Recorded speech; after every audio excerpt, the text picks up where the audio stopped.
अस्सलाम वालेकुम, कैसे हैं आप सब? वेलकम टू माय चैनल और बेकिंग सीखें। आप लोगों के साथ शेयर कर चुकी हूँ मैं बहुत किस्म की रेसिपीज़। चीज़ की रेसिपी की बड़ी ही डिमांड है, बहुत सारी फरमाइशें थी कि जी चीज़ की रेसिपी शेयर करूँ। आज आप लोगों के साथ इस तरह से रेसिपी शेयर करूँगी कि परफेक्ट इसका जो है ना वो टेक्सचर आएगा। जहाँ-जहाँ पे आप लोग जो है ना वो इसको इस्तेमाल करेंगे, आप लोगों को लगेगा कि बाज़ार से खरीद कर लाए हैं। बहुत ही ज़बरदस्त स्मेल और बहुत ही ज़बरदस्त टेस्ट के साथ ये चीज़ घर में बआसानी रेडी हो जाती है। कुछ तरीके होते हैं जिनके लिए सबसे पहले आप लोगों ने ले लेना है दूध। 2 लीटर दूध लिया है मैंने, इसको लेकर चलना है हम लोगों ने चूल्हे पर। अच्छा, ये बालाई उतरा हुआ दूध नहीं है, यानी पहले बॉयल होके उसकी बालाई नहीं उतरी हुई, फुल फैट मिल्क है। बल्कि मैंने डिब्बा पैक लिया, ये थोड़ा-सा ज़्यादा गाढ़ा होता है। ठीक है? मीडियम टू लो फ्लेम पे हम लोगों ने इसको बॉयल करने के लिए रख देना है। यहीं पे फर्स्ट स्टेप हम लोग ख़राब करते हैं। हम लोग इतना बॉयल कर लेते हैं इसको, हमें बॉयल की तरफ नहीं जाना। हम लोगों ने इसको बॉयल के लिए रखा है, लेकिन हम लोगों ने इसको गर्म करना है। अभी मैं फिंगर रख रही हूँ, इसमें बर्दाश्त हो रही है, यानी कि हल्का-हल्का सा गर्म है। तो इतना नहीं, हम लोगों ने इसको थोड़ी देर के लिए और गर्म करना है, ये थोड़ा-सा और गर्म हो जाएगा। अब फिंगर रख रही हूँ तो ये नाकाबिले बर्दाश्त हो रही है, मतलब कि थोड़ा-सा ज़्यादा गर्म हो गया है।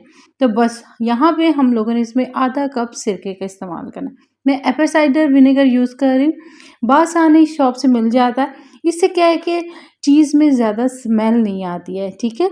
आप लोग इसका जगह जो है वो लेमन जूस भी यूज़ कर सकते हैं और हल्के से इस तरह से चम्मच हिलाएँगे, देखिए गुठलियाँ बननी शुरू हो जाएँगी। जब हमारी गुठलियाँ इस तरह से बननी शुरू हो जाएँ, हल्के-हल्के इस तरह से चम्मच को हम लोग करते जाएँगे, ये एक साइड पे इकट्ठा होना स्टार्ट हो जाएँगे। यानी कि जो हमारा मिक्सचर है ना, वो हमारा एक जगह पे इकट्ठा हो जाएगा। देख सकते हैं? ये पानी अलग होना स्टार्ट हो गया है और जब हम लोग इसको इस तरह से हल्के-हल्के से प्रेस करेंगे, तो एक जगह इकट्ठा हो जाएगा। रेसिपी परफेक्ट है। आप लोग बनाएँगे ना चीज़, तो इसके बाद आप लोग बाज़ार से नहीं लेकर आएँगे। आप लोगों ने ध्यान से देखनी है और हर स्टेप को आप लोगों ने ध्यान से देखकर फॉलो भी करना है। इसको हम लोग छलनी में रख कर छान लेंगे, इस तरह से पानी एकदम मुकम्मल तौर पे ड्रेन कर लेंगे। ठीक हो गया? यहाँ पे हम लोगों ने रख देना है इसको थोड़ी देर के लिए, ताकि मुकम्मल तौर पे पानी निकल जाए इसका। थोड़ा-सा ठंडा पानी भी डाल दीजिएगा, ये साफ़ भी हो जाएगी। ठीक हो गया? तो 2 चम्मच हम लोगों ने बटर लेना है। यहाँ पर सिंपल काम किया जाता है, लेकिन ये स्टेप आप लोग ध्यान से देखिएगा, जिन्होंने चीज़ घर में पहले कभी नहीं बनाई, ज जिनकी ख़राब हो जाती। 2 चम्मच बटर लिया, इसको हम लोगों ने मेल्ट किया, इसके अंदर ये मिक्सचर डालेंगे। यहाँ पर ये स्टेप नहीं दिखाया जाता, जो भी चीज़ की रेसिपी बताते हैं ना, बस इसी तरह से बताते हैं, ये नहीं बताते कि क्या करना है। हम लोगों ने बिल्कुल हल्की-सी आँच पे ये स्टेप करना है, इस तरह अलग-अलग करेंगे। ये चम्मच का मेथड ज़रूर देखिएगा कि किस तरह से हिलाना है, ये अलग-अलग हो गया। फिर इसके बाद हम लोगों ने साइड से उठाते जाना है, सेंटर में लाते जाना है। ये इसकी गुठलियाँ फिनिश हो जाएँगी। ये स्टेप आप लोगों ने ध्यान से देखना है और बिल्कुल इसी तरह से करना है, ठीक है? इस तरह हमारी मुकम्मल तौर पे जो मिक्सचर है चीज़ वाला, अभी हमारी चीज़ नहीं कह सकते इसको, बन चुकी है ये। हमारा जो चीज़ वाला मिक्सचर इस तरह से इकट्ठा होना स्टार्ट हो जाएगा। देख सकते हैं हल्का-हल्का सा अभी भी इसमें से पानी निकल रहा है। अच्छे तरह से इसको मेल्ट करेंगे हम लोग। तकरीबन ये प्रोसीजर आप लोगों का 15 मिनट का होगा। आप लोगों ने बिल्कुल हल्की आँच रखनी, दम वाली नहीं रखनी, बिल्कुल हल्की-सी आँच रखनी, उस पे ये करना है आप लोगों ने स्टेप।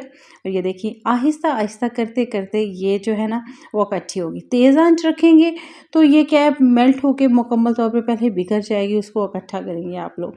तो ये देखिए, ये अभी इसमें फ्रेशनेस नहीं है, अभी चीज़ हमारी नहीं बनी है, लेकिन हम लोग इसको निकाल लेंगे और अगेन से इसको इस तरह से छलनी में रखेंगे, ताकि इसका जो एक्स्ट्रा पानी है ना वो निकल जाए।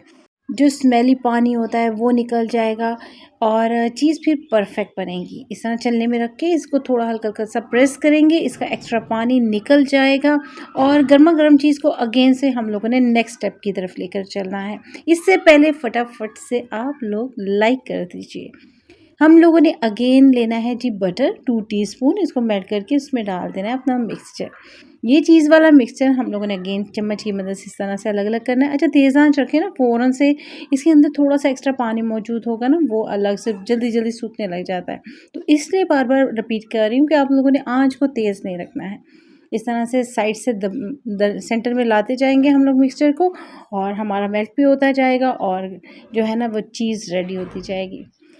आज की रेसिपी इतनी शानदार है, ज़बरदस्त है कि जो लोग तो ट्राई कर लेंगे ना तो वो तो सेल भी करना स्टार्ट कर देंगे कि आज से ही, कि इतनी ज़बरदस्त चीज़, इतनी खुशबूदार और मज़ेदार, और घर में इतनी आसानी के साथ बनती है। एक्चुअल में ये मेथड नहीं बताया जाता। अब इसकी लचक चेक कीजिए, इसके अंदर बिल्कुल गुठलियाँ नहीं है और फ्रेश नज़र आ रही है। हल्के-हल्के से इसको प्रेस करते हुए जब तक आपको लगे नहीं कि ये इकट्ठी हो गई है और इसमें गुठलियाँ फिनिश हो गई, इस तरह से लचक अच्छे से आ गई है, तब तक आपने इसको निकाल लेनी है। थोड़ा-सा हल्की आँच पे इसी तरह कुक करना है, ठीक है? देख सकते हैं, जिस तरह से चम्मच घूमता जा रहा है उतनी ही ये फ्रेश होती जा रही है। इसमें से अगेन थोड़ा-सा पानी निकला है, हम लोगों ने इसको निकालना है। एक्स्ट्रा पानी इसका निकाल लेंगे इस तरह से करते हुए, और इसकी लचक चेक कीजिए अब। अभी आप लोगों के माइंड में एक क्वेश्चन आ रहा होगा कि अभी ये और पानी निकला है तो इसके अंदर से इस तरह मुकम्मल तौर पे किस तरह से निकल गया, तो वो भी वेट कीजिए, मैं आप लोगों को बताती हूँ। पहले इसकी टेक्सचर चेक कर लीजिए कि ये होना चाहिए, तब आप लोगों ने स्टेप को ख़त्म कर देना है। अब हम लोगों ने ठंडा पानी लेना है, उसमें 1 चम्मच भर के नमक का ऐड करना है, मिक्सिंग करनी है और इसमें डाल देने हैं इस हमारी चीज़ को। थोड़ी देर के लिए डिप करके रखेंगे हम लोग तकरीबन 10 मिनट के लिए, और फिर इसको हम लोग निकाल लेंगे। इस तरह से क्या होगा, इसके अंदर से एक्स्ट्रा पानी फिनिश हो जाएगा, स्मेल फिनिश हो जाएगी और परफेक्ट एक लुक भी आ जाएगी। शेप देने के लिए मैं एक बाउल का इस्तेमाल कर रही हूँ। अच्छा, जब ये निकलेगा ना तो तब आप लोग चेक कीजिएगा। इसको प्लास्टिक रैप करेंगे और रख देंगे फ्रिज में, और अगर आप लोगों के साइड पे पानी एक्स्ट्रा आए तो उसको आप लोग निकाल भी सकते हैं। लुक चेक कीजिए, और कट करने पे इतनी सॉफ्ट है, इतनी ज़बरदस्त है। और जब आप लोग ट्राई करेंगे ना, इसको पिज़्ज़ा वगैरह के ऊपर अप्लाई करेंगे तो आप लोग देखेंगे, कोई सैंडविच वगैरह बना सकते हैं आप लोग। कद्दूकस करके आप लोगों को चेक करवा दूँ, पता ही नहीं चल रहा है कि ये बाज़ार से ली हुई है, और बाज़ार से भी अच्छी वाली जो है ना वो बहुत कम मिलती है, और जो मिलती है वो बहुत महंगे दामों में मिलती है। सस्ते में चीज़ ले आते हैं लेकिन उसमें फ्लेवर नहीं आता, उसमें वो मज़ा नहीं आता। इसीलिए तो पिज़्ज़ा वगैरह, सैंडविच वगैरह घर में उस तरह से मज़े के नहीं बन पाते। तो आप लोग चीज़ आइंदा से घर में ट्राई कीजिएगा। इसी तरह अगर आप लोग फ़ॉलो करेंगे, इंशाल्लाह आप लोगों की चीज़ बहुत अच्छी बनेगी। एक टॉर्टिला के अंदर रख के मैंने इसको ट्राई किया है, और फिर मैं इसका रिज़ल्ट आप लोगों को चेक करवाती हूँ। 2-2 मिनट के लिए एक-एक साइड पे रखिएगा दम वाली आँच पे, और चेक कीजिए इसके लचक चेक कर लीजिए। माशाल्लाह माशाल्लाह बहुत ज़बरदस्त रेडी हुई। इसी तरह पिज़्ज़ा के ऊपर अप्लाई कर सकते हैं। पिज़्ज़ा सॉस सिंपल लगा के मैं आप लोगों को हल्की सी चीज़ के साथ चेक करवा देती हूँ। आई होप हमेशा की तरह ये रेसिपी आप लोगों को पसंद आई होगी। पसंद आए तो लाइक करना, सब्सक्राइब करना बिल्कुल नहीं भूलना। मेरे पास इसके बाद भी बहुत अच्छी-अच्छी रेसिपीज़ मौजूद हैं, तो देखने के लिए मेरे साथ-साथ रहिएगा। आप लोगों को पिज़्ज़ा का भी चेक करवा दूँ। हालाँकि मैंने हल्की सी चीज़ डाली है। दुआओं में याद रखिएगा। नेक्स्ट रेसिपी मिलेंगे इंशाल्लाह। अल्लाह हाफ़िज़।